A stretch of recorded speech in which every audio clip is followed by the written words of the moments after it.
Assalamualaikum warahmatullahi wabarakatuh. Salam sejahtera untuk kita semua. Perkenalkan, nama saya Winda Indriani Listiani dari kelas 03 PPKP 003 Fakultas Keguruan dan Ilmu Pendidikan Universitas Pamulang.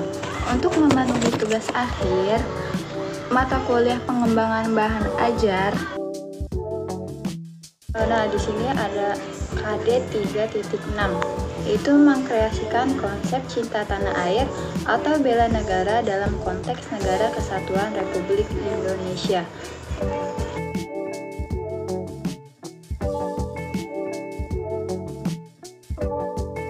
Selanjutnya ada mengembangkan IPK 3.6.1 memahami makna bela negara, 3.6.2 menjelaskan undang-undang yang mengatur bela negara, 3.6.3 menganalisis perjuangan mempertahankan NKRI. Ada tujuan pembelajaran IPK.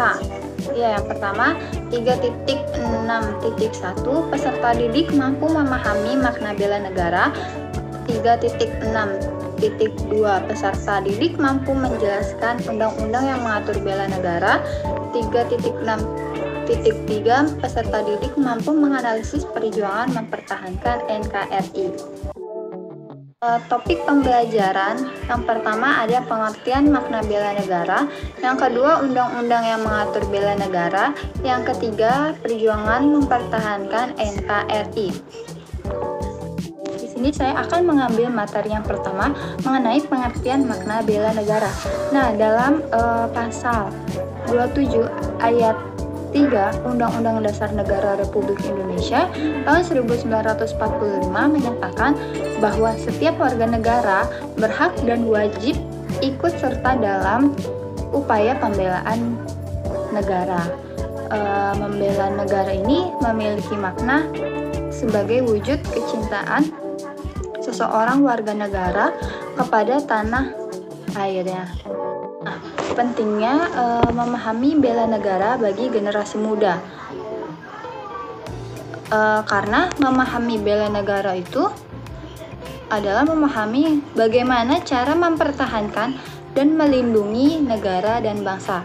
Generasi muda itu memegang peran penting dalam memastikan keamanan dan keberlangsungan negara dalam jangka panjang, sehingga memahami bela negara membantu mereka untuk mempersiapkan diri dalam menjalankan tugas dan tanggung jawab sebagai warga negara yang berbakti.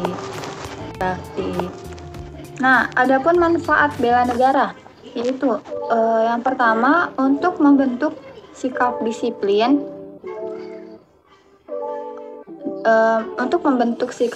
Waktu, aktivitas, dan pengaturan kegiatan lainnya.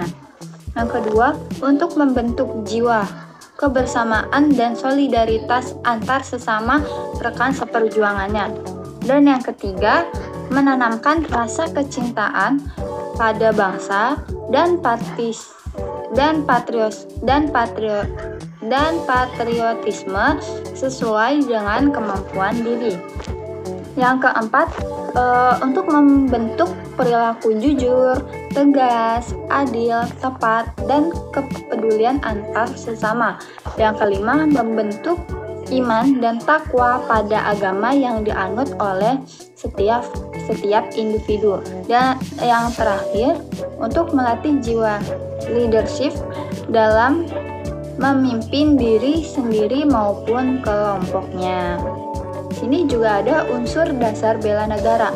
Apa saja sih unsur dasar bela negara?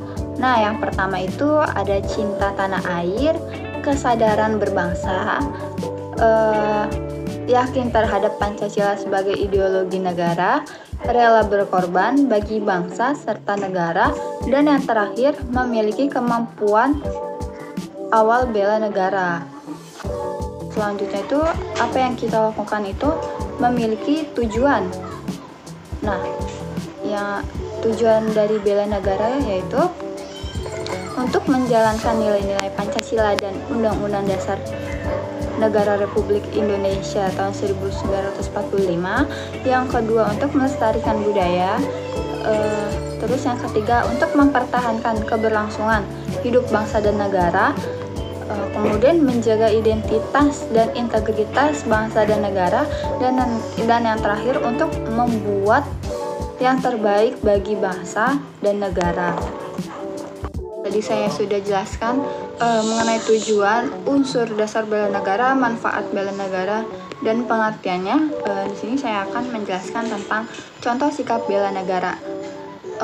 Contoh sikap bela negara itu yang pertama, selalu menghormati dan menghargai simbol-simbol negara seperti bendera merah putih dan lambang negara lainnya. Terus yang kedua ada selalu mentaati dan mematuhi peraturan-peraturan yang berlaku di masyarakat, seperti peraturan lalu lintas, peraturan lingkungan, dan sebagainya. Nah, contohnya itu juga menjaga kebersihan dan kelestarian lingkungan sebagai bentuk peduli terhadap kualitas hidup bersama. Terus yang selanjutnya ada menyadari pentingnya hak suara dalam pemilihan umum dan menggunakan hak tersebut dengan bijaksana untuk memilih pemimpin yang baik bagi negara. Terus yang terakhir itu contoh dari sikap bela negara, yaitu menunjukkan disiplin dalam bekerja dan berusaha menjadi pribadi yang produktif bagi bangsa dan negara. Nah, baik, itu saja yang bisa Ibu sampaikan di pertemuan saat ini. Untuk selanjutnya kita akan membahas undang-undang yang mengatur bela negara. Ya, dibaca lagi bukunya untuk bahan besok kita diskusi. Baik, terima kasih. Terima kasih. Bila ada salah kata, mohon dimaafkan yang sebesar-besarnya. Wassalamualaikum warahmatullahi wabarakatuh.